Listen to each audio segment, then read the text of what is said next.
Good afternoon, ladies and gentlemen. I'm Alexandra Novoselov, Senior Visiting Fellow here at IPI. It is my great pleasure to welcome you to this Policy Forum event on how peacekeeping policy gets made, navigating intergovernmental processes at the UN. Many thanks to our partners, the Government of Australia, for funding the research, and to ASPI, the Australian Strategic Policy Institute, for sponsoring this launch event. The report we are launching today forms part of an IPI broader project on providing for peacekeeping that IPI is leading in partnership with the Washington University and the University of Queensland. It's a partnership that is doing four things. It updates a database on all military and police contributions to UN peacekeeping since 1991. It animates a network of experts and researchers. It generates up-to-date peacekeeping profiles of 71 to-date contributing countries. And it issues a number of thematic papers on issues pertaining to peacekeeping. In the past 2 months, we issued one report on neighboring countries in peacekeeping operations and one on the environmental impact of peacekeeping operations. So I'm very glad to present the number 18 of these thematic policy papers, fresh from the printers, written by Lisa Charland, who is, due to her experience and knowledge, very well placed for writing on such an issue. She has been for a number of years a delegate to the C34. It is a great report because first it fills a gap. Most of the time delegates are plunged into the deep end of the General Assembly's committees without much prior knowledge on what to expect. They won't have any excuse anymore, and that report is one that I'm sure will be soon become compulsory reading for all delegates of the C34, the Fifth Committee, and of other delegates who have been looking for such a summary of how policy is made at the UN on peacekeeping issues without daring to ask where to look for it.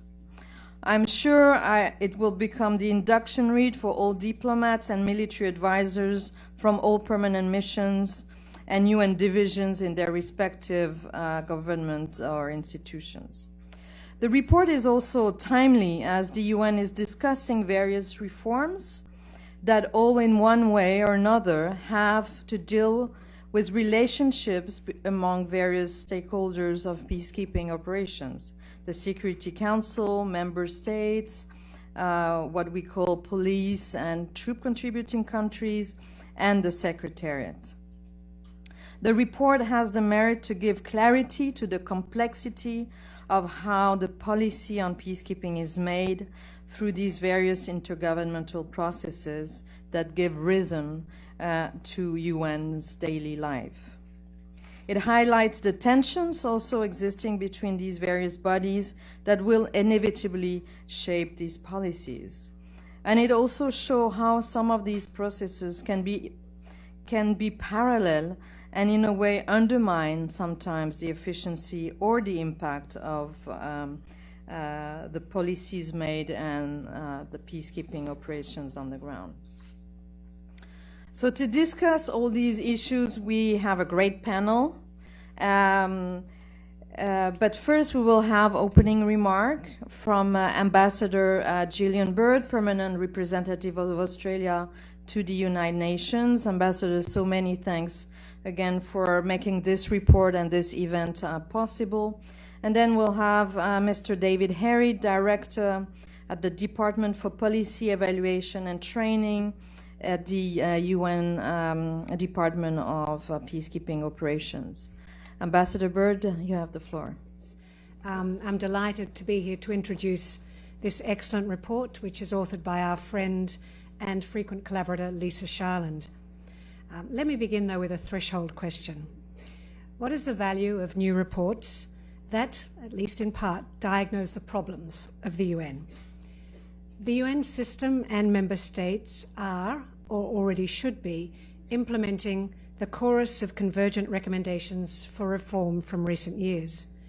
The consensus about the broad direction of travel for the UN focused on coherence, prevention, partnerships, and the field level, had yet another resounding affirmation from member states during the recent high-level meeting on sustaining peace. In peacekeeping policy, we've also had several recent articulations of the reform needed, specifically the 2015 Hippo report and the Santos Cruz report. I would submit that certain reports can even be counterproductive at this point if they muddy the waters by introducing whole new frameworks at odds with the fundamental reform direction.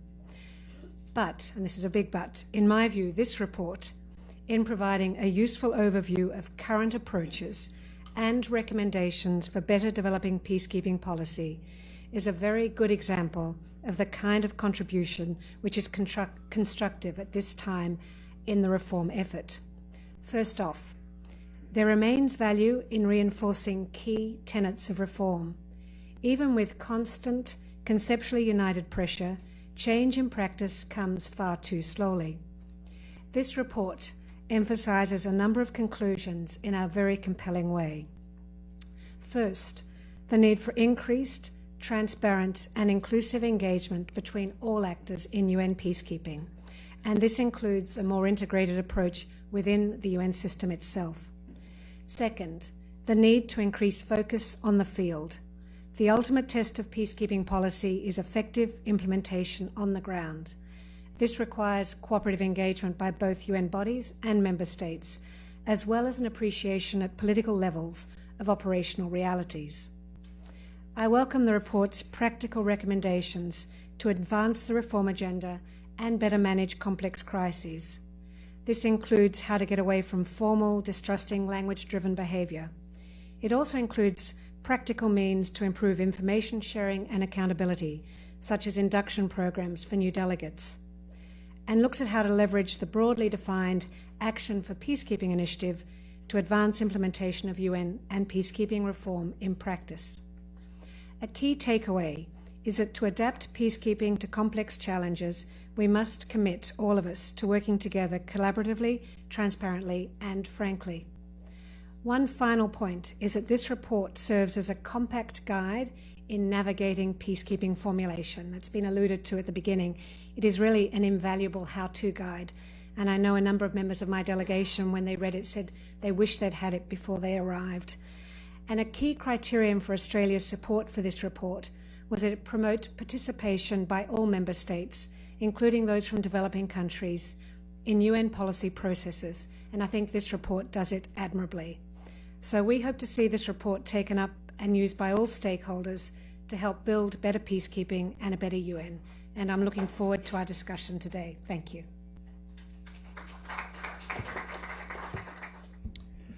Thank you, Alexandra. Thank you to IPI. I'd like to maybe take the Secretariat point of view and say, why does all of this really matter? And it matters because we are sending tens of thousands of personnel out into the field. And we owe them some things. We owe them the ability to be interoperable. We owe them at least not to reinvent the wheel every time. We owe them the ability to depart from what is known and, yes, adapt. The other day we were at IPI, and we were having a discussion as to, what has changed, and now the action for peacekeeping, and but what about Hippo? And there's a tendency to say, oh, nothing changes. So I just did a very quick mental scan of the things that I could think of off the top of my head that once were absolute vacuums in terms of any guidance, structure, training, staffing, but yet there were staff in the field with a mandate. I just did it off the top of my head. DDR, SSR, gender, protection of civilians, integrated missions, environmental impact of missions. I mean, I could go on. What the reality is the field is leading us because they are out there facing challenges. We are learning that the challenge needs to be addressed. We are then trying to interpret that, mandates are provided, and very often the catch-up is happening in intergovernmental processes. So my first plea is that the intergovernmental processes need to meet our personnel where they are. The first protection of civilians mandate for peacekeeping was UNAMCIL in 1999. Through 2007, 8, 9, 10, in the C-34 and other venues, we were having big debates about what protection of civilians should be, and of course we needed to have them. We were drawing lessons from the field, we were trying to develop guidance, training, etc. But all the while those debates were going on, tens and thousands of men and women woke up with those mandates every day, and tens of thousands of civilians came running to our bases seeking protection. So this is the gap we have to be sure to fill, and this is what good intergovernmental processes can do. And of course we need that guidance, but also our personnel on the ground need that guidance, because if we do not have common policy, it's very difficult to be interoperable because we are so heterogeneous. We have so many personnel coming from so many different countries, so many different professional backgrounds. Those I think are two real key points to bear in mind, that mandates are often out in front, the field is leading, and that we need good policy making at headquarters to drive interoperability and support in the field. We obviously are in a constantly adapting environment, and the Secretary General's Action for Peacekeeping agenda is in a way saying, as we see Liberia bring itself to a close, we're seeing the end of a set of missions which have a natural political transition, or at least have had a successful political transition. We now have a lot of missions which are facing really new realities, and the Dos Santos Cruz report and the action plan is really trying to address some of those realities, the fatalities we're taking, the lack of a clear political horizon. And so we will continue to need to draw lessons and adjust guidance. And some of the guidance which we've developed for the multidimensional missions of the last decade and a half is under strain and needs to be revisited. And so I think this cycle will continue, and that's why I think, Lisa, your document is very useful, because it will help member states coming on board, I think, prepare themselves to navigate the legislative environment well.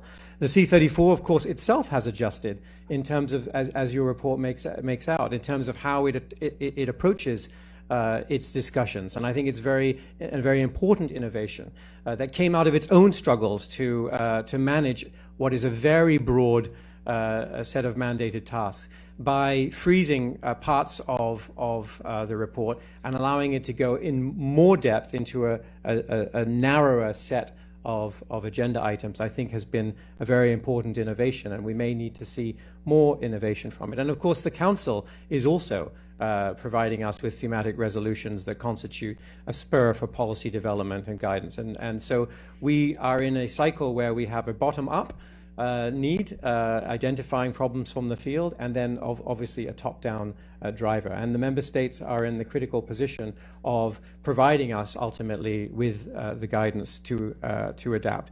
But I think our plea from the Secretariat side is that we need to be adaptable, we need to be nimble. So we are not setting guidance and policy as a one-size-fits-all, but at the same time, it's not possible that we can turn to our colleagues in the field and say, we have nothing for you. We don't have a starting point. We need to give them that starting point from which they will adapt. And thankfully, we've moved from that through our work with the C-34, with the Council and others.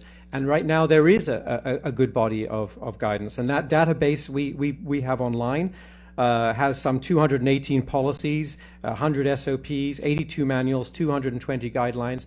And just to give you a sense of how much is needed in the field, in 2017, we had from peacekeeping missions 74,000 downloads of guidance. Because there are people out there, as I was describing, who are wondering, well, I'm in a very difficult situation. Perhaps somebody could tell me at least what the starting point is. Thank you very much.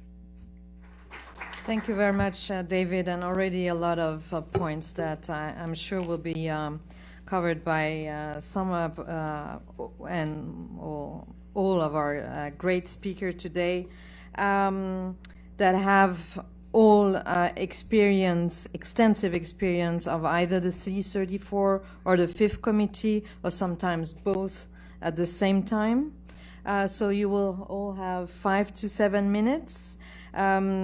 and then we'll turn to the traditional Q&A session. So we will first have the author of the report, Lisa Charland, who's the head of the international program at the Australian Strategic Policy Institute, and that will present the context of the report and the main recommendations. Then we will have Inderjit Nijar, First Secretary on Peacekeeping at the Permanent Mission of Canada to the UN.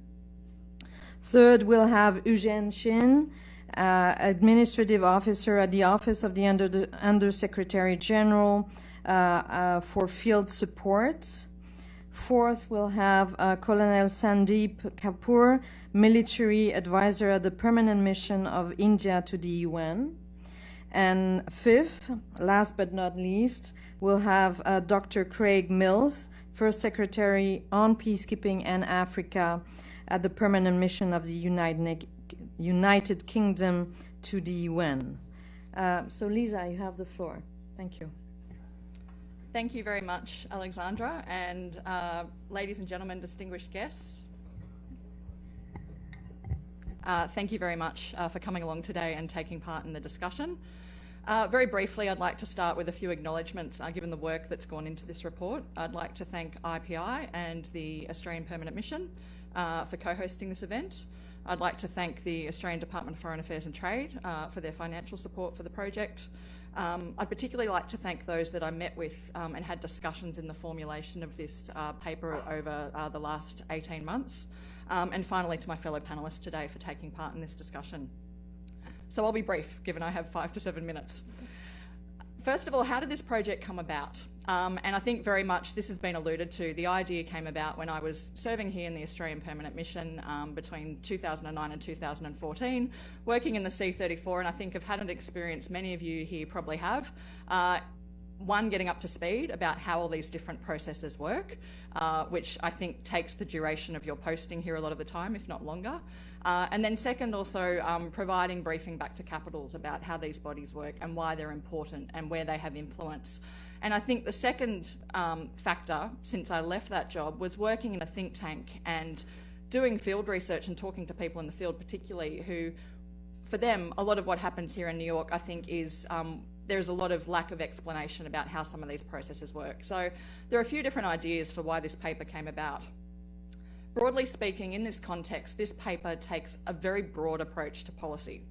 So that is, while, as David has spoken about, the Secretariat takes the lead in developing policy and guidance and training, it needs to engage with other stakeholders to ensure that policy is supported and implemented in the field.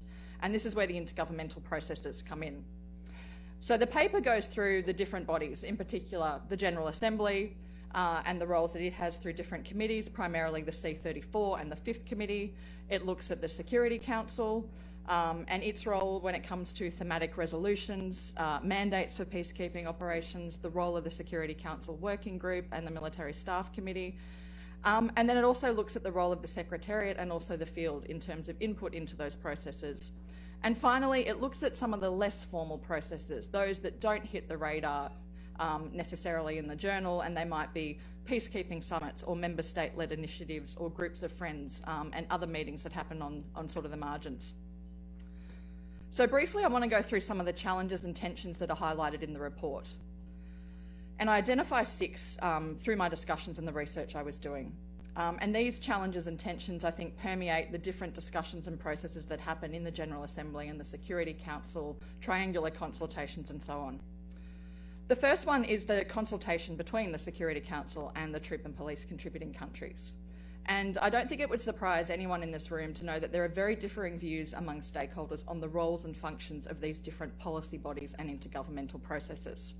So, for example, for permanent members of the Security Council, or for some of them, I'm not going to say all of them, in many instances the Security Council may have primacy when it comes to discussing a policy-related issue on peacekeeping. But on the other side, we do have a number of member states who say that the C-34 is the preeminent body that should be discussing some of these policy issues. And we've seen this play out, for instance, in discussions over the issue of sexual exploitation and abuse in peacekeeping. The second challenge and tension that I refer to is this idea of the value of processes versus the importance of outcomes.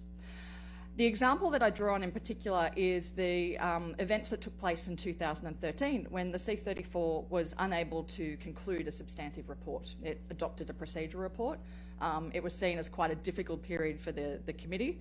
And at the time, I think a lot of people focused on the fact that there wasn't an outcome, a substantive outcome that came out of that discussion.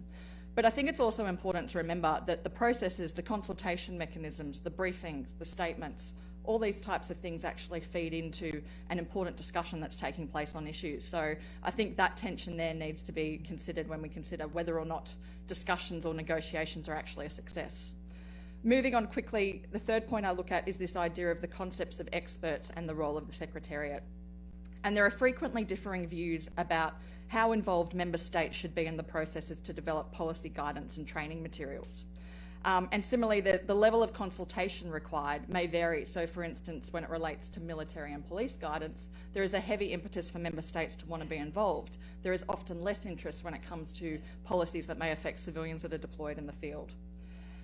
The fourth challenge that I look at is the negotiating dynamics and the influence of regional groups. And I think that's a reality of any of the negotiating processes that take place.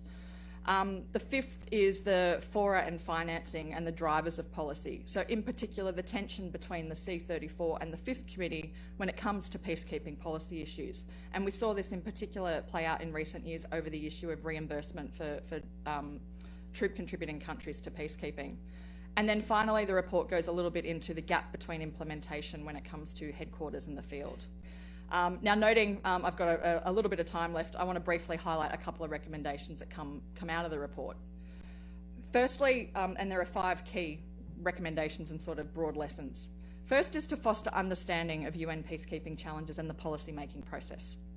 It can be difficult for newly arrived diplomats and Secretariat staff in UN headquarters to quickly acquire an understanding of how they can effectively use intergovernmental processes to advance reforms. And one of the key recommendations that's been alluded to is this idea of developing an induction program for delegates and members of the Secretariat working on peacekeeping issues to sensitise them to the challenges, reform initiatives, roles and functions of different committees and resources available to them. And I should note there are some initiatives underway. I know Canada's been engaged particularly with the C34 on this, and the military and police advisor community has been doing that for members for many years. The second is to strengthen consultation mechanisms. Most information is stovepiped through reporting lines into different committees. And furthermore, most discussions in committees, given the nature of the UN, I will admit, are focused on language over the issues themselves. And I think there is scope there for there to be a more comprehensive discussion on some of these issues, whether it be through ad hoc forums or some of the mechanisms that are already informally in place. I think it's particularly important that there's an exchange of views, not only amongst like-mindeds in those discussions, but also amongst those that disagree, which often doesn't happen quite as frequently. The third recommendation is to demonstrate leadership and identify a shared vision. Intergovernmental processes often result in piecemeal approaches to reform, and furthermore, they do not allow for substantive discussion of some of the most challenging issues. And in this case, I identify the discussion around the peacekeeping principles. And I know it's been alluded to in the Secretary-General's Action for Peacekeeping agenda and also the Cruz report that perhaps there needs to be a bit more of a substantive discussion about those challenging issues and what the limits of peacekeeping are. So I think there is scope there for those issues to be tackled and discussed in some of these fora. And I think this also relates to one of the points made in the report is one of the influences on policy, of course, is funding. And extra budgetary funding has quite significant consequences. So having more of a strategic plan in terms of where the funding priorities are, I think, for some of that extra budgetary funding, I think is also important. The fourth point relates to improving information sharing, reporting and accountability. And I think this goes back to some of the discussions, some of the points that David was making about we have a lot of announcements about reform initiatives, but where are they up to? Where are they tracking in committees? Is there scope to track that in an interactive format for diplomats and member states to be aware of and see how an issue has progressed and keep track of that progress, I think is particularly important. It also puts an imperative on permanent missions and member states to be sharing information within themselves about what they're doing in the various committees, which sometimes doesn't necessarily happen. And finally, encourage awareness of challenges in the field among stakeholders. And I think this goes back to a really critical point.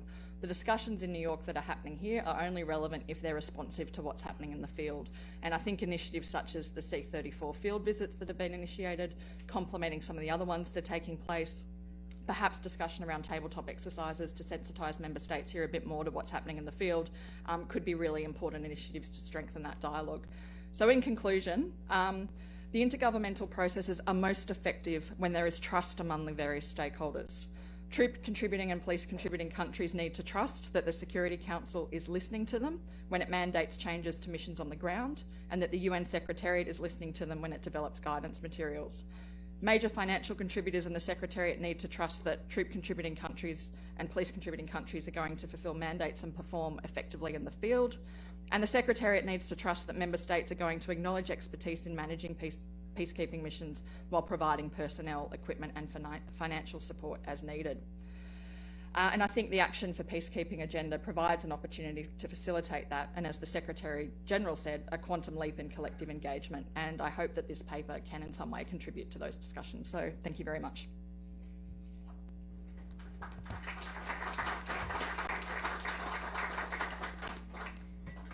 Thank you so much, Lisa, for all this, these recommendations and highlighting some of the tensions already. Now I'm turning to Inderjit. Thank you.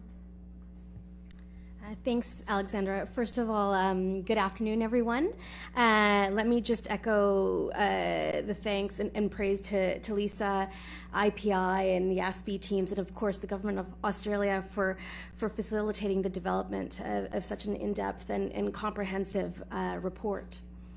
In the way of introduction, I support Ambassador Grant at the Permanent Mission of Canada in our capacity as chair of the working group of C34. This has been a long-standing role for Canada. In practice, what this means is that we are charged to work with the Bureau and wider C34 membership in supporting the committee both in the lead-up to and during its formal negotiations. So by virtue of this role, it also means that we've been quite seized with the working methods of the committee, which is a favorite topic amongst many, and in looking at ways with our C34 colleagues to improve its output. And that's the C34 report itself and how we contribute to the development of peacekeeping policy. So with that context in mind, I'll speak a little bit to the evolution that we've seen in C34 over the last few years to adapt to the realities that have been mentioned by previous speakers. As many of you know, C34 has a mandate to review comprehensively the whole question of peacekeeping operations in all their aspects. And many of you have heard this before. It's no small task, and speaking frankly, it's not been an easy path for C34. With a wide-ranging membership and an equally wide-ranging mandate, producing coherent, timely, and relevant policy advice through our annual report can be a challenge, as we saw in 2013. So in the last few years, we've made a concerted effort to rebuild by improving dialogue within the committee, enhancing transparency, and identifying concrete timelines and goals for our negotiations. And we've certainly had some successes. Since 2013, we've made progress in bringing more rigor to our process and have tackled some tough policy issues, including those stemming from key peace and security reviews over the last few years. And in fact, I'd say that in some ways, this outside momentum has really incentivized the committee and given us a bit more coherence of purpose, which has really helped. But there's also other factors that have contributed to the way, to improving the way that we work. This includes engaging regional coordinators and a core group of interested members through a group of friends mechanism throughout the year. So that there's ongoing dialogue on what we want to achieve in partnership with the Secretariat in our formal session. We've also introduced annual field trips, which was previously mentioned. And you know, for me as a civilian expert, I can say it's really helped myself and my colleagues better understand field dynamics. And we've encouraged more opportunities for informal interaction between the Secretariat and members throughout the year, not just in the months prior to the C34 formal session, which usually takes place in February and March. So with all of that, I think I want to focus a little bit on just the last year, because when we completed our 2017 negotiations, to me it was a really interesting period last March, because we came to a natural turning point, which had been, I think, which now moved the bar from 2013 to 2017 is how I see it. Partly because the volume of work had truly outpaced our ability to keep up. So we established an informal working group on working methods. We had some very intensive discussions that brought to the fore the debate about what we as members expect from C34 and how the report could better reflect this. Unfortunately, we weren't able to come to consensus on a wholesale change, but the discussion was enough to essentially kickstart further incremental change in our 2018 session. This included agreement to limit the number of chapters we opened during the formal session. So essentially that just means that, this March during our formal session, we had a lot more time to discuss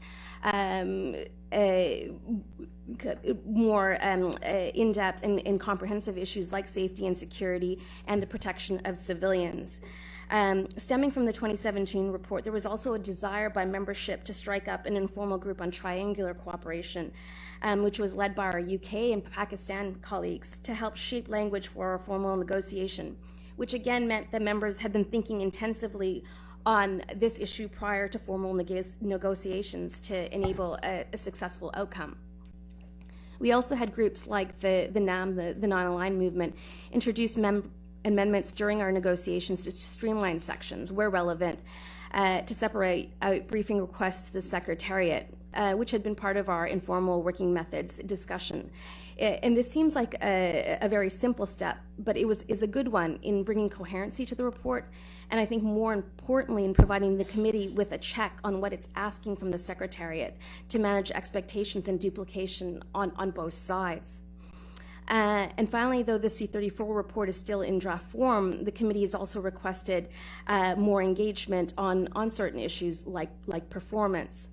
Again, identifying upfront issues for our next formal session.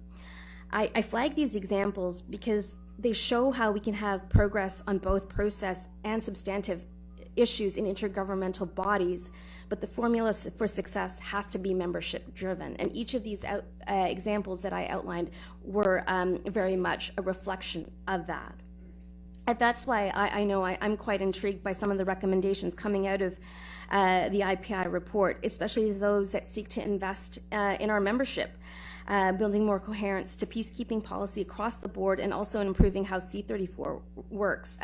Lisa, you mentioned comprehensive outreach to new members, and this is a good step in, again, helping our members think outside of just the C34 context and make links with Fifth Committee and other bodies, as well as tabletop exercises. This is a really good, or could be a good addition to the field trips that we've started taking, and bridging that a little bit more and giving it more legs and strengthening the dialogue between our military, civilian, and Secretariat colleagues. So just in closing, the working methods reform discussion for C34 is by no means complete, and in fact, I'm heartened to say that I think that we are increasingly as a membership comfortable with the idea that this will always be an evolving discussion. And once again, I'd like to thank IPI for the opportunity to share some of our dynamics and lessons learned over the last few years, and in giving us some very concrete and I'd say practical ideas in terms of thinking the way forward. Thank you. Thank you very much, Inderjit. So from the C34 to the Fifth Committee, Eugene, please. Thank you very much. I do want to thank IPI for hosting this event, and also to Lisa, of course, for putting together this very, very valuable contribution towards shedding light upon a lot of forms and processes that may not always be very well understood, but which have such an outsized influence on how our peacekeeping operations do work. By way of introduction, my name is Eugene Chen. I work in the office of Mr. Kare, the Undersecretary General for Field Support. But over the past decade, I've had the potentially unique experience of having served not only as a delegate to the C-34 Fifth Committee and COE Working Group, but also as a member of the Secretariat directly supporting the work of all three of those bodies as well. So I've had a chance to kind of see how all three of those forums work both in kind of within the committee and kind of behind the scenes, and how they influence the kind of the process within peacekeeping itself. Now, all these forums were established at different times for different purposes, and their roles have also changed significantly over time. And so this particular report that we have in front of us now provides a lot of clarity on kind of what those functions currently are, and also some of the distinct characteristics of those particular forums that affect their influence on peacekeeping policy writ large. Inderjit's already spoken a lot about C-34. As everybody knows, it has the broadest mandate to consider the whole question of peacekeeping in all their aspects. It has over time developed this particularly distinct approach to its work. For a lot of you who haven't actually worked in the C-34 before, but have experience in other bodies that do report writing, the way that the C-34 approaches its kind of outcome document is very different from most other report drafting bodies. In most of these other bodies, there's a wide-ranging kind of discussion that's then followed by the drafting of a report by a rapporteur that kind of summarizes those the discussion and the findings. Where the C-34, most of that discussion is limited to a lot of the formal statements during the formal session of the C-34, after which the committee then convenes in a working group of the whole to collectively draft a document. Now, this of course has the benefit of making sure that there's buy-in amongst the entire membership on the content of that, but of course it creates sometimes some challenges when it comes to having some more broader discussions on emerging issues and issues that may not have previously been covered within C-34 reports. But I don't want to spend that much more time on C-34. I actually want to discuss more about the Fifth Committee and COE Working Group, which are two bodies that also have a very significant role, but which people might not have as much exposure to. The COE Working Group itself has a number of key characteristics, and one is the fact that it's primarily made up of military experts, many of which are actually come from capital to participate in the discussions, as opposed to having diplomats or military advisors based in New York being the primary membership. Moreover, the COE Working Group meets only every 3 years as opposed to annually or throughout the year when it comes to the Fifth Committee. And the COE Working Group's role is to determine the standards, the rates of reimbursement, the policies related to contingent-owned equipment.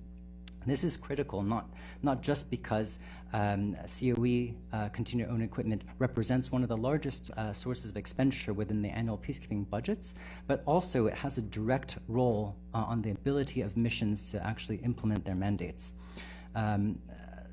Over time, the role of the COE Working Group itself has changed too. So for example, the inclusion of the model MOU within the COE manual a few years back has also by default transferred responsibility over this key document from the C-34 to the COE Working Group. And this not only spells out the roles and responsibilities of TCCs and PCCs with regards to their contingent-owned equipment, but it also goes into detail about issues related to conduct, discipline, investigations, conduct, all that type of issue as well.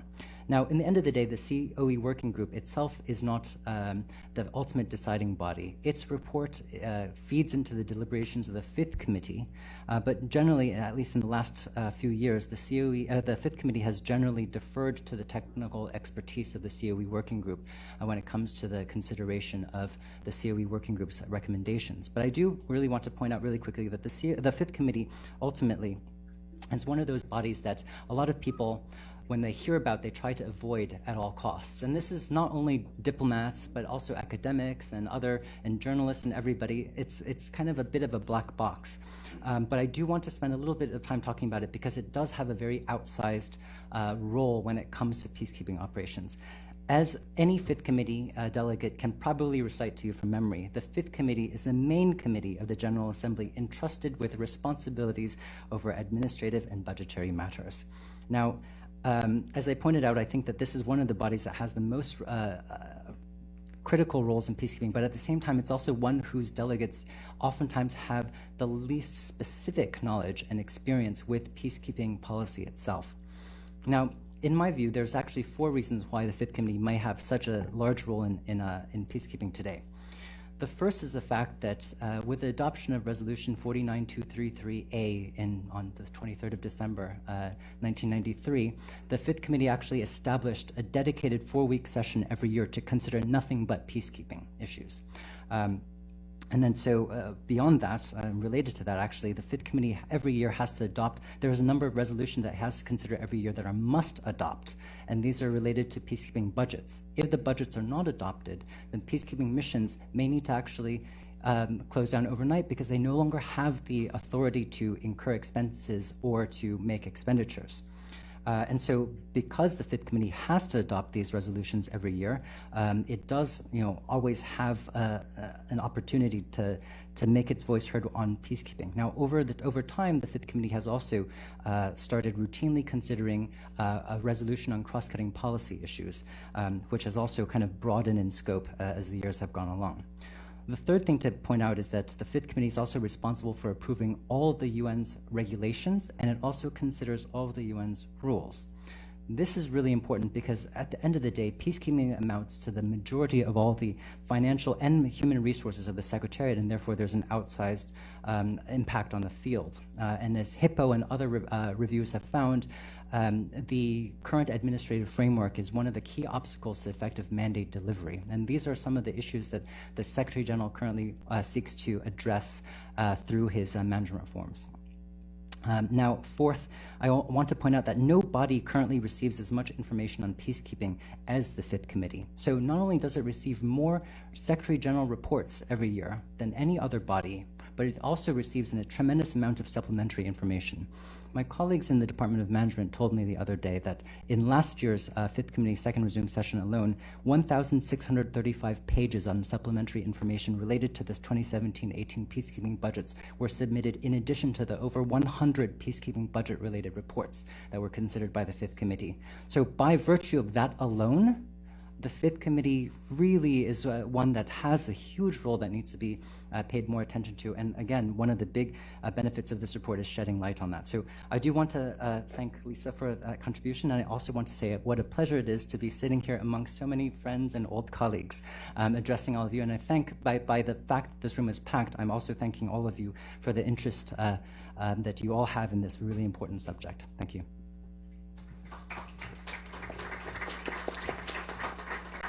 Thank you, Eugene, and you were very good at highlighting this complexity, and it feels a bit of a black box sometimes to navigate through all these processes. And I'm sure that military are coming to the C-34 with even more intrigued perspective, and so Colonel, you have the floor now. Thank you, Alexandra. Excellencies, esteemed panelists, ladies and gentlemen. Just for the introduction, I am Colonel Sandeep Kapoor. I am the military advisor at the Permanent Mission of India, and I deal with C-34 and peacekeeping issues. At the outset, I would like to thank IPI and the Australian Strategic Peace Institute for hosting this event. I would also like to congratulate Lisa for an excellent report. This report presents a number of practical recommendations which, if implemented, will have a very positive contribution in the field of policy making in peacekeeping. Now, this policy forum comes very timely, especially when we are looking forward to implementation of some very important policies. The first one being the reforms on the peace and security architecture and the Action for Peace Initiative, or the A4P. A lot has already been said, and as Alexandra just brought out, my aim would be to bring the military flavor to this important subject. Let me once again take a stock of all the important stakeholders which have been very well brought out in the report. And also, as I go along, I'd like to bring out their roles and implications. So as I see, the first and foremost is the Security Council. The Council has the responsibility for maintaining international peace and security, and therefore, it engages in a host of activities which directly shape and influence the peacekeeping policy. And their direct impact is through the presidential statements and the resolutions on mandates. And as a military man, talking about mandates, so the mandates are the cornerstone for any peacekeeping mission. And mandates provide the authority and the legal framework for the mission to accomplish their tasks. And from the mandates are drawn the concept of operations and the rules of engagement, which dictate the use of force, use of weapon system, authority to carry weapon, authority to detain, search and disarm, and the reaction to civil action unrest. And if that be so, it is very important that the mandates, they are simple, realistic and achievable. Simple, so that there is clarity in implementation at the field level. Realistic, so that they match the existing situation on the ground. And achievable, so that it is within the capability of the mission. And for this to happen, the Council should have a very clear picture of the ground. And this is readily available with the TCCs. The same issue was also highlighted by the Director of DPET and also by the Ambassador, the importance of the field. Now, also it is the imperative of the Council to ensure that requisite resources are provided to the mission to fulfill its mandate. And that boils down to the number of mandate components within the mission. As of today, there are at least 6 out of 14 missions which have more than 15 mandate components. This is nothing new whatever I am speaking, because the Hippo report of 2015, which is till date one of the most important report taking stock of peacekeeping in a holistic manner, has highlighted the importance of realistic mandates, prioritization of mandates, and also the fact that expectations from missions should be commensurate to the capabilities provided. Now I'd like to come to the second important stakeholder. A lot has been said, and that is the Secretariat. The Secretariat has the prime responsibility of drafting the peacekeeping policies. It was highlighted by Lisa, and also for providing the guidance on peacekeeping issues through the various departments, the Department of Peacekeeping Operations, Department of Field Support, and of course, the Department of Policy Evaluation and Training. Here again, the Secretariat has to rely on 2 important sources. The first one being the C-34 guidance. I think Inderjeet has spoken in detail on C-34. Now, just at the sake of repetition, it is the third important stakeholder which is responsible to provide guidance on peacekeeping as a whole.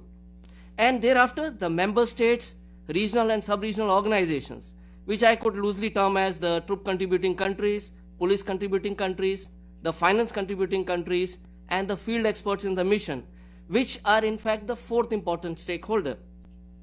Now again, falling back to the Secretariat.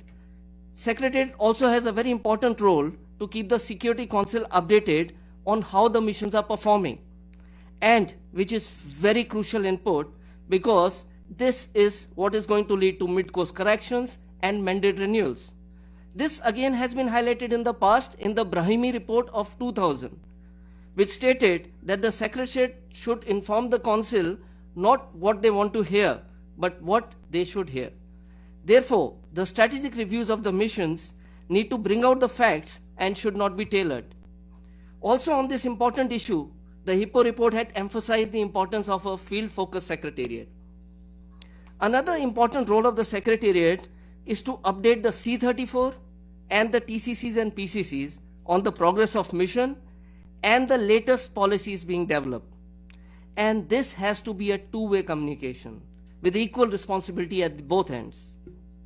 Now the fifth stakeholder, my fellow panelist has already spoken about the fifth committee. So without speaking much, seldom any decision can be taken without the financial concurrence. And therefore the importance of keeping them in the know-how from the very inception cannot be re-emphasized. Thereafter we have the 2 formal consultation mechanisms. Lisa spoke about one of them. One being the Security Council Working Group, and the second one, the consultations of the Security Council with the TCCs, PCCs on mandate renewals. And finally are the informal groups, such as the Military Police Advisory Community, the Strategic Police Advisory Group, the Group of Friends, etc. While all these stakeholders have a very important role to play, however, in my opinion, small groups can seldom lead to consensus in a multilateral forum on such issues related to peacekeeping policies. due to political divisions among various stakeholders. And therefore, the mantra or the panacea, the final solution is inclusivity, transparency, and shared accountability. I'll be very brief and I'll be quick now. Now, to follow this, we need a very strong interplay between the Security Council, the Secretariat, and the member states, and also follow the guidance provided by C34. Just to reinforce my recommendation, let me highlight two classic examples before I conclude. One of the examples is the policy on the peacekeeping intelligence, which was released by the Secretariat without taking note of the C34 guidance. It has to be understood here that the most important stakeholder here are the peacekeepers, and intelligence is a prerequisite for their safety and security. However, sensitivities of the member states and host nations are equally important. Therefore, any guidance provided by the C34 is consensual and needs to be adhered to. Another such example, my last example, is on the Security Council Resolution 2348 of 31st March 2017 on MONUSCO ordering the drawdown of troops at the time when there was an increased activity of armed groups, which was followed by the policy on protection through projection by the Secretariat, which practically is not implementable without enablers such as intelligence and air assets. And in this case, we are in a situation where we have withdrawn from a number of places, thereby losing our touch from the FARDC, the PNC, the community leaders, local populace, NGOs, who were the prime source to provide inputs on POC-related matters. And secondly, we do not have the wherewithal to react in such eventualities due to lack of air assets. Having said that, I would like to conclude by saying that not all is ineffective in the present setup, and a lot of good work is being done and is on the way. We look forward to the integrated performance policy framework, which will ensure shared accountability at all levels, as also the implementation of the SDGs initiative on action for peace in an inclusive and transparent manner. Thank you.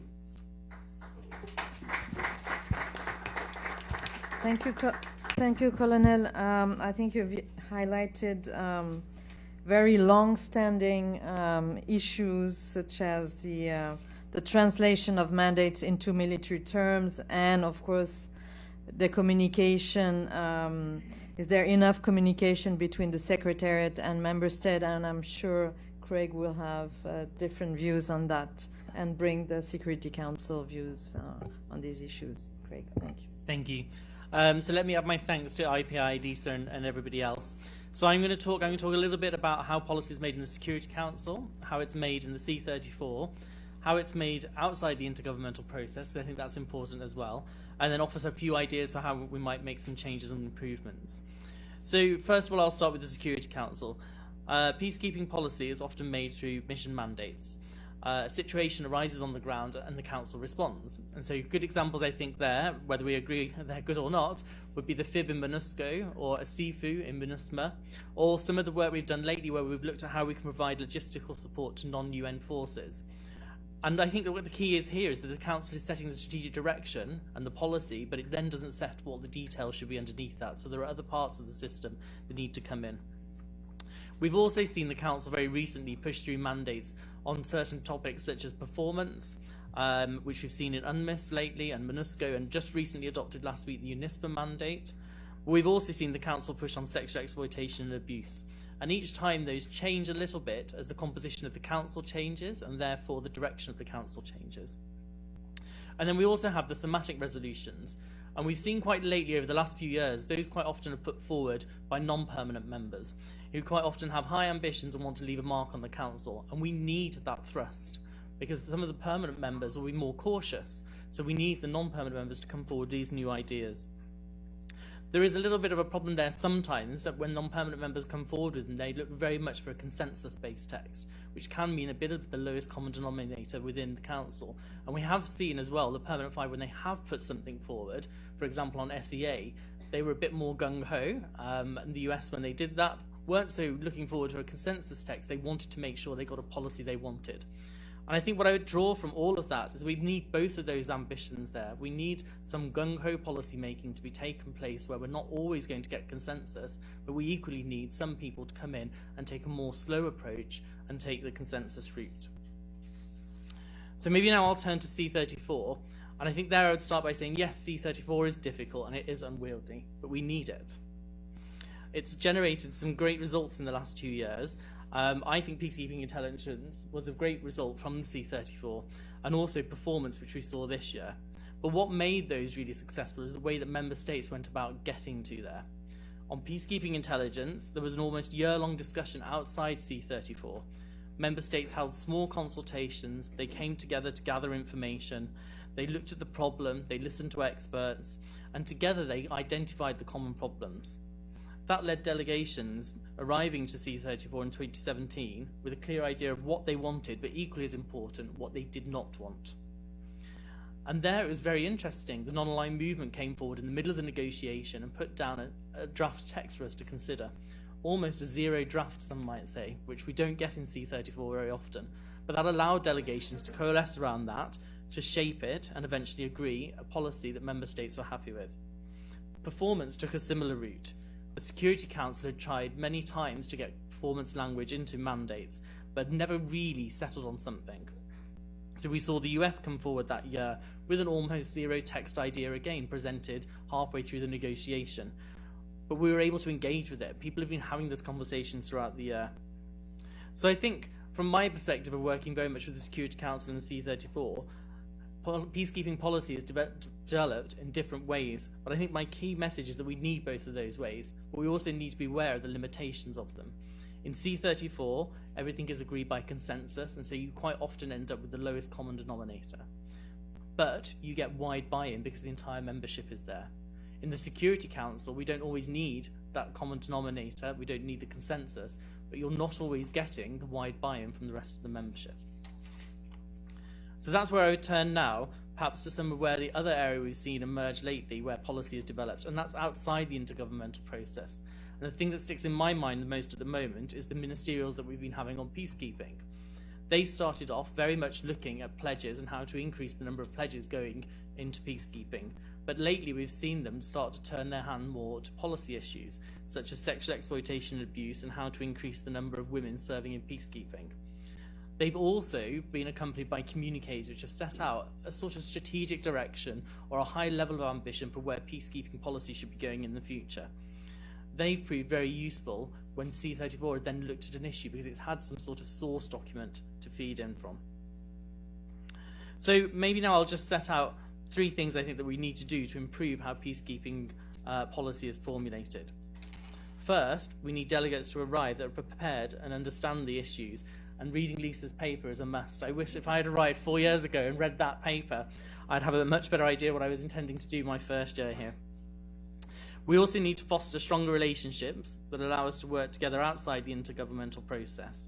More groups of friends, more willingness to explore ideas together. These can be informal, lunches, meetings outside, coffees, but we need them to happen. Second, we need to strengthen the link between member states and the field. The C34 trips have been invaluable in helping C34 delegates find the common ground because they appreciate, by going to the field, what the common problem is, and they're able to see that and work from it. I think the Security Council would benefit from that as well. And then finally, there are also things we need to stop doing. We need to stop trying to control everything. The Secretariat needs the space to develop policies and processes once intergovernmental processes have set the strategic direction. It's not feasible for C34 or indeed any other body to approve every policy that is developed by the Secretariat. So we need to find ways to build the trust between the Member States and the Secretariat. And finally, we need to stop attempting to use one intergovernmental process to control all others. The Security Council, C34, Fifth Committee, the Contingent-Owned Working Group all have their role to play, as do non-intergovernmental processes. So, to conclude, I would say that the system is messy, but it is a system that we as Member States have put together, and it's a system that can work. Thank you. Thank you very much, Craig. I think if I can quickly summarize some of the issues that were raised by the various panelists, I think there's first an issue of the 2 worlds that exist here at headquarters and in the field, and we have to find ways to bridge the gap between those two worlds and to advance policies towards that. I think the second challenge is the homogeneity of knowledge between all these policy bodies. We need to have some more common ground to work from. Third challenge, I think, is how to measure success indeed, or how to measure progress of policies, and how you measure their adaptation over the years. And fourth challenge is you know, how and who and what is influencing those policies, and the importance of, as Craig just highlighted, of informality, and how to strike the right balance between the informality and formality. Now we'll open the floor for questions.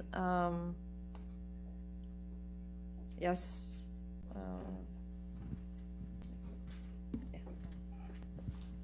Please introduce yourself. Sure. Just let this person get out. No worries. Hi, my name's Sienna Marope. I'm an attorney with the Institute for Justice and Democracy in Haiti, representing communities and groups in Haiti that have seen some of the negative effects of UN peacekeeping, so both victims of the Haiti cholera epidemic and also victims of sexual exploitation and abuse by UN peacekeepers. So first of all, thank you for this rich conversation.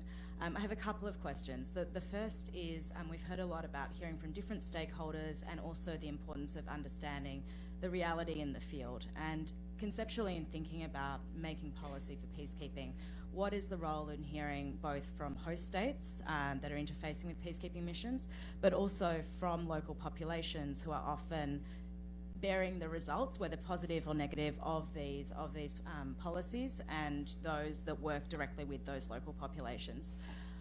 The second question is around the legal frameworks governing peacekeeping and the role they have in policy development, and particularly the role of status of forces agreements and how they constrain or shape the development of policy.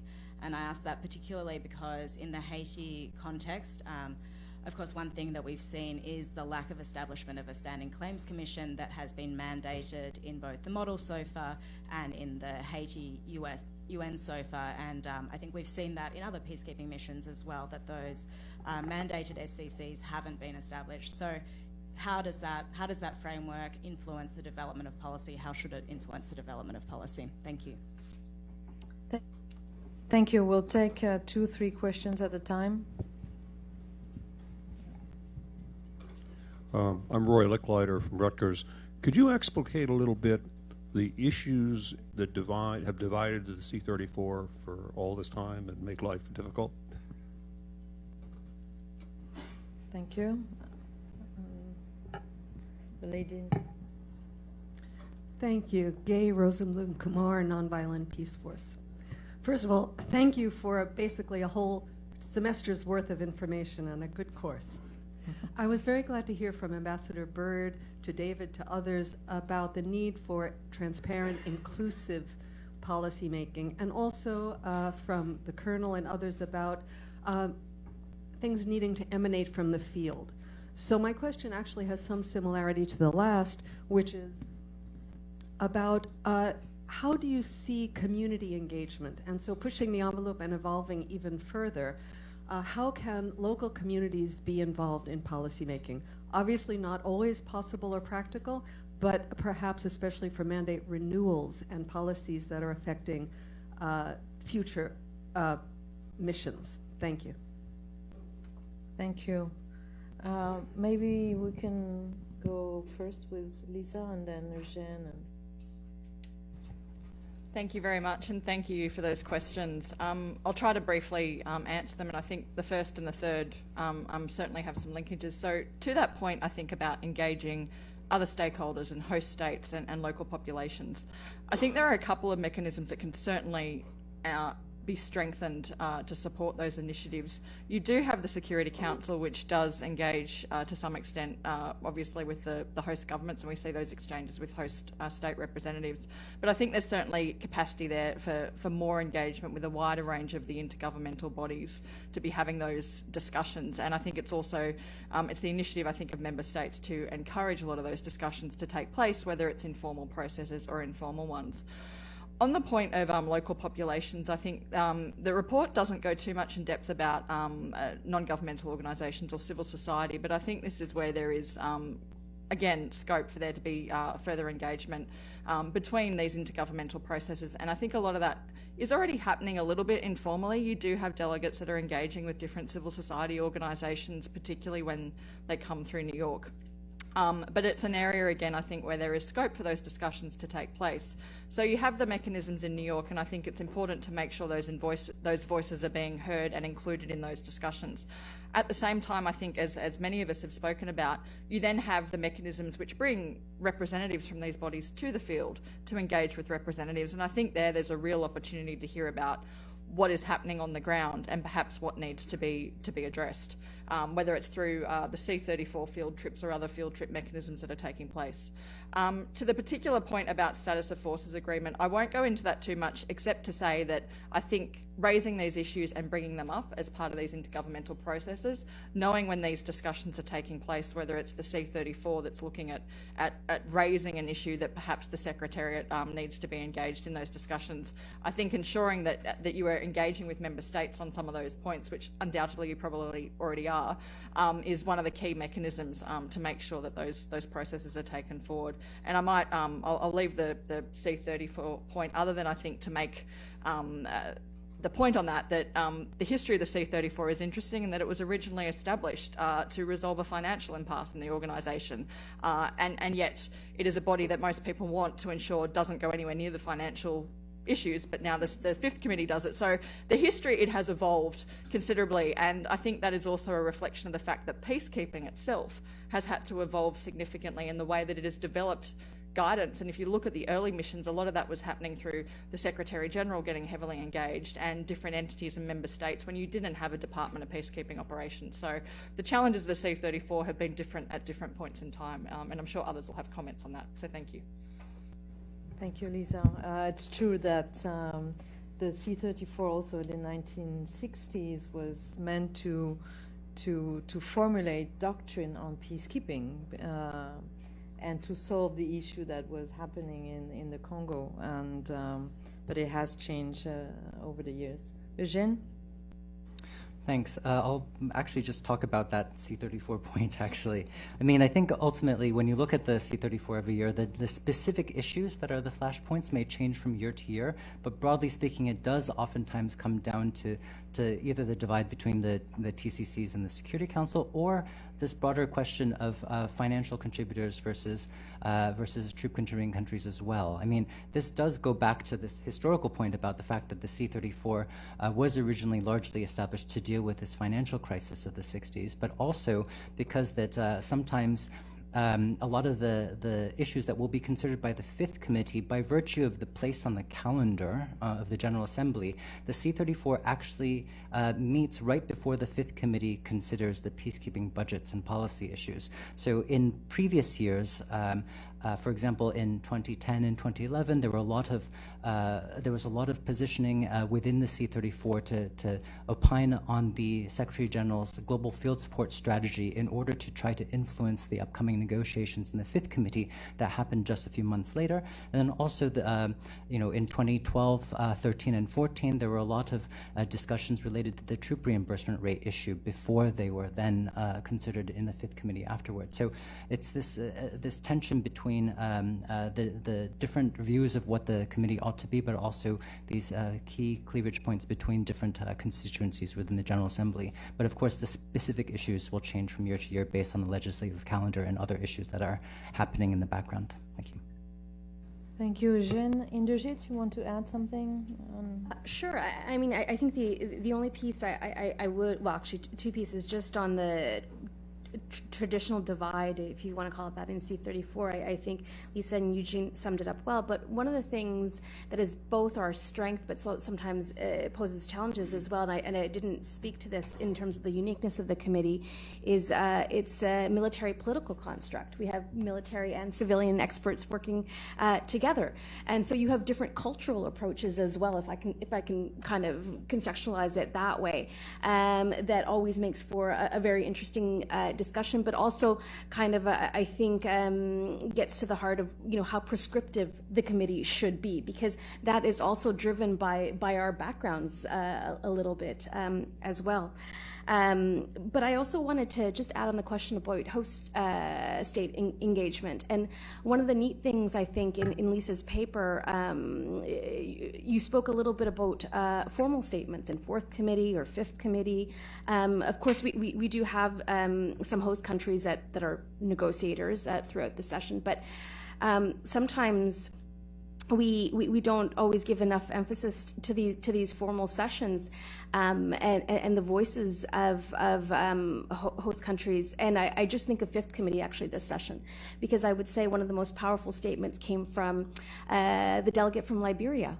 As that mission closes down, it was one of the last kind of statements that you would see in that session for the foreseeable future, and it was really interesting to see and think about how that mission had evolved and where the country was going. And I think it certainly was a reminder to delegates as well, whether it be our approach to budget policy or strategic policy, about all of these broader issues that we talk about in setting up missions for success from the very beginning. And then just another point on engaging local communities, and this is perhaps a bit more reactive than what the speaker had asked, but I would say that one of the most interesting aspects of our last field trip to it was to MONUSCO. I think it was when we went out and visited one of the local villages where MONUSCO was moving to its different model of engagement, and we got to hear from local communities there about how that community was being impacted by some of the changes in the mission stature, and I think it was a very helpful frontline view. Thank you. Thank you. I think another feature that evolved over time is precisely the composition of the C-34.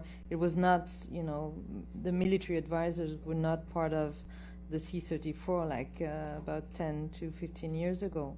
And that evolved because of greater emphasis on military components of peacekeeping, and because the military staff committee was supposed to do some of the work is not functioning as such.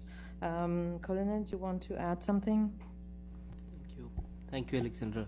Yeah, I'll just comment on the local communities. So at the outset, the peacekeeping principles, they provide us a greater amount of flexibility because they speak about impartiality, consent of parties, non-use of force, and it talks about people-friendly operations. And from there I come when we look at the HIPPO recommendations. One of the recommendations which I highlighted was field-focused secretariat. If you look at that, the secretariat has to have a very good interface with the field, and when we talk about field, it is mission as a whole, and when the mission as a whole, it is not only the military on the ground, it is also the police, it is also the civil component, and it is very important for them to get a feel of the ground and how things are working, how things are functioning. And you find there are a number of missions which are not only into purely peacekeeping, but it is a mix of peacekeeping and a peace building, or there is a DDR and SSR which is going on all along. And that is why it is very important to engage with the communities, the community leaders, which will give them a very clear input on how and what is the kind of progress they have achieved with the kind of mandate they have got. So I think, yes, that is one link which should be exploited, because that is the place from where we are getting the sense, and from the mission hierarchy we are getting it back here at New York. Thank you. Thank you, Colonel. Craig, do you want to add something? Thank you. Yeah, perhaps to add on how the Security Council engages with civil society and hosts, there's obviously the ability for them to brief here directly at Council, and we've seen that in the Security Council committed to having more civil society briefers, and hosts are obviously given a right of reply. But I just wanted to add there's a whole lot of work that goes on behind the scenes away from New York that also happens. So if I just take the example of perhaps looking at UNAMID, the mandate renewal which is coming up, which the UK holds the pen on, we sent a mission out to Darfur last week. So there were colleagues of mine who work in London, my members, the rest of the diplomatic network were out there, going and visiting the mission on the ground, speaking to the local community, speaking to NGOs working on the ground to understand what the mandate needs to deliver for them. So a lot of that I think we don't always see here and we don't appreciate it in New York, but I'd like to sort of let you know that that whole network exists behind me of my capital in London, my network across Africa, who are feeding me information which enables us as we're thinking of a mandate renewal to think what is the right direction here and to feed that into the council. But I think that also underscores, as I pointed out in my intervention, the importance of visits and the importance of council experts themselves getting out there to see that. Unfortunately, we couldn't do that this time. We're relying on our network, but usually we would expect one of us to go to that country to visit at the same time. And then maybe on C-34, because I think part of the question that was asked as well was what are the most contentious issues and why haven't we resolved them? And I think some of the contentious issues have now been resolved, and I think a lot of those relate to things around intelligence, we've talked about a little bit, protection of civilians, the roles of peacekeeping operation or the non-role of them in counter-terrorism. Those are issues the committee has been able to work through lately, and I think what will be interesting this year is to see the difference in that sometimes we see the council go ahead first and it says something like sexual exploitation abuse, and then we see the General Assembly and C-34 play catch-up. This year was different. We saw C-34 take the lead on performance, and we just recently saw, and I'm looking at the person that penned the PRST over there, a very protracted conversation in council about how we would reflect that and whether the council should go beyond that policy or should say, no, actually, the General Assembly and C-34 have spoken and we should just back that up. So sometimes, you know, we're going to see this, and I think as C-34 becomes stronger, we'll see C-34 make the stake for the claim for policy first, and then will it be interesting to see me on the council trying to play catch-up after I negotiated something a few weeks earlier elsewhere. Thank you. Thank you, Craig. So we have the time for a second round of questions, if there are any. Yes?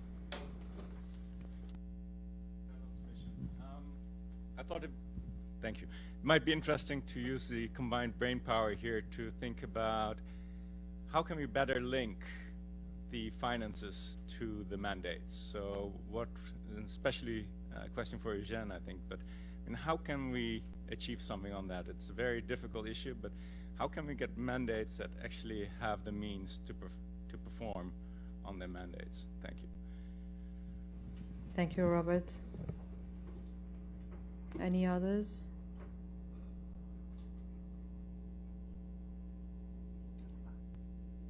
Yes, at the back. My name is Joanna Meyer. Thank you very much. I'm interested in how much all the different agencies that are looking at peacekeeping are taking into account the climate change. And since I spend more time looking at peacekeeping issues in Africa, there are quite a lot of transboundary water agreements that I would like to see made to make more possible peace going forward.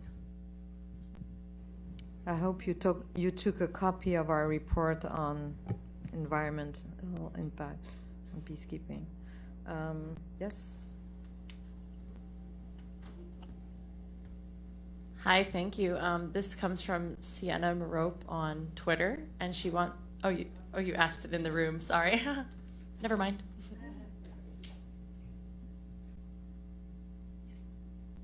Sorry, I didn't get. What's going on?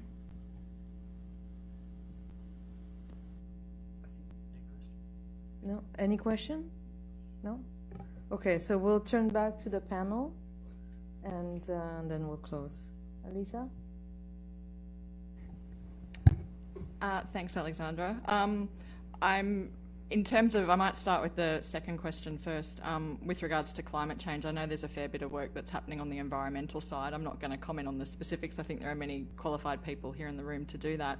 What I would make the point of, though, is as with any of these emerging policy issues, one of the key things I think is early engagement within member states and with the Secretariat and with the field about what impacts those types of issues are likely to have is key in terms of how they're discussed in the intergovernmental processes. And I know environmental issues is one that has certainly come up. In relation to the financial issue, I'm very happy to hand over to Eugene if he's got specific thoughts on that one.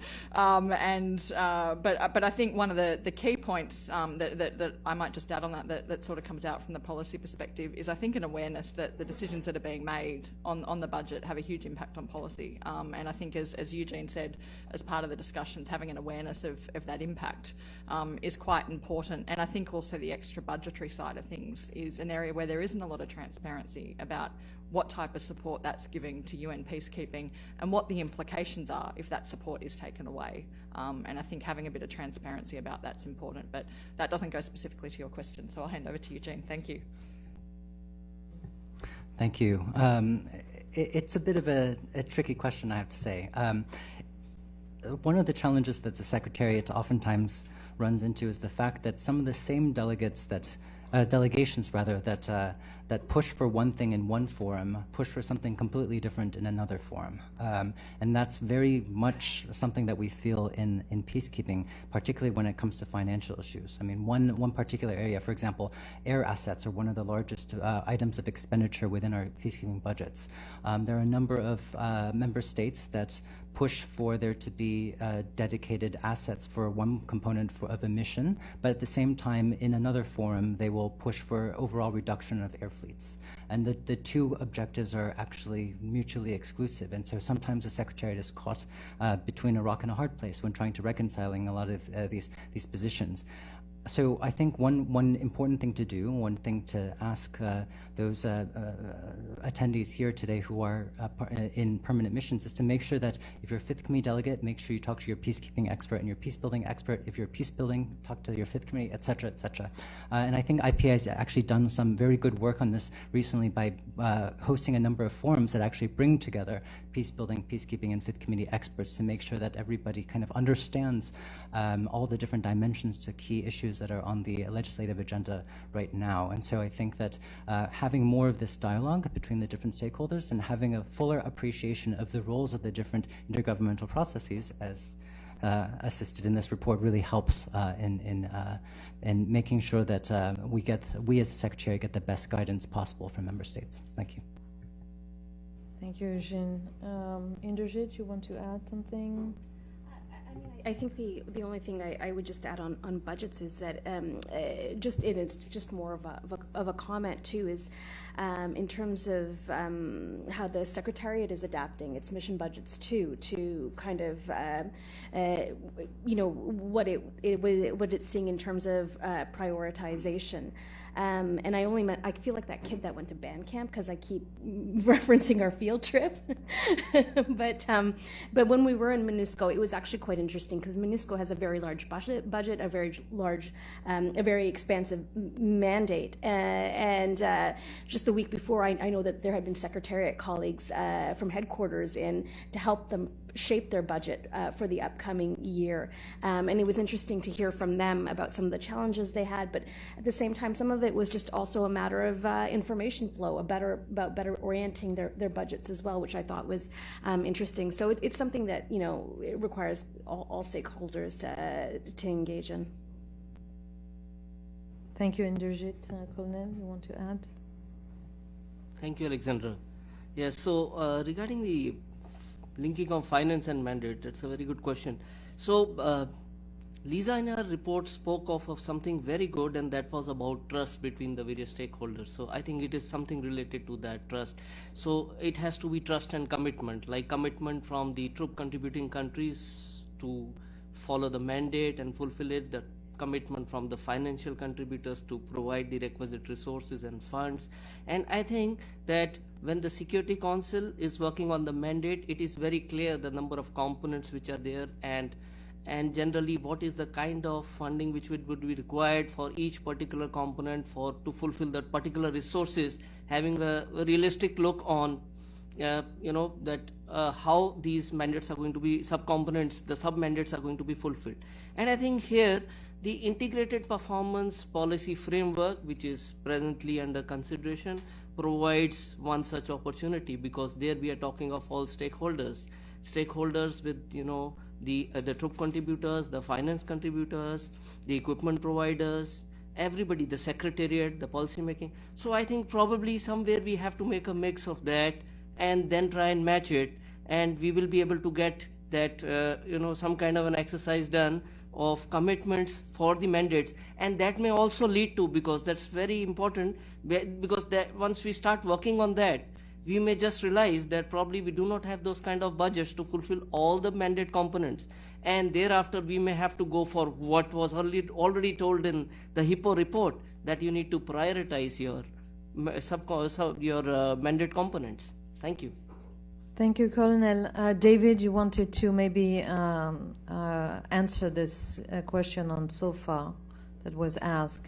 Well, I just noticed if you can. It wasn't answered, so I don't actually have the direct answer to you on your question regarding the Haiti SOFA. It's not an area I'm directly familiar with, so I won't hazard a guess. But in general, to your more general question around whether the SOFAs are a venue through which policy is made, I mean, generally, I would say no. They should be an instrument for a legal agreement between the host state and the mission, implementing policies which are already in place and reflecting policies which are the mission's responsibility to carry forward, or the host state's obligations towards the Security Council mandate, etc. And so then, as to whether a particular SOFA is being fully honored or met either by the mission or the host state, I think that's something that then needs to get worked out usually in the country situation, unless it escalates. And there are times when the issue can escalate and become a policy matter, either in the case of Haiti or in general. And in fact, the PRST that was just mentioned, that the Netherlands mission negotiated, has a reference to the SOFA, if I recall, particularly I think relating to host state and the role and responsibilities of host states in interacting with missions according to SOFAs. And obviously that is reflecting the fact that in some countries missions are having trouble with host governments in terms of movement, access, etc. Yours is, of course, the reverse question. But that's the best I can do, but I didn't want to leave it unanswered. And if you need more, we can come back on Haiti specifically. Thank you. Thank you, David. Craig, for final word. Thank you. Maybe addressing the sort of the better linking of finances to mandates. I think a couple of things, maybe more detailed information going to the council to set out what the options are going forward, and maybe more interaction between council experts and the Secretariat as they negotiate a mandate to understand what the implications are of mandate changes. There is a but to this, I think, which is where I came from with some of my intervention earlier. As member states, we've set up the United Nations system in this way to make sure that the Council does not consider financial issues, and we have the Fifth Committee to consider financial issues. And I think you've got to be careful with that, because I think if you start talking about better linking of the two together, where is that going to happen? Are you going to try and push everything to the Security Council and disempower the Fifth Committee? Because I'm not sure people would like to see that happen. But I think this leads to a bigger question, really, in my mind, which is about reform of the whole UN system and how it works. But that's something that goes beyond just peacekeeping. Yeah, certainly. Thank you very much for everybody to attend this policy forum. The dialogue continue for a greater coherence between all policy bodies, and I hope you'll find this report useful. And thank you again for Lisa for this brilliant work. Thank you.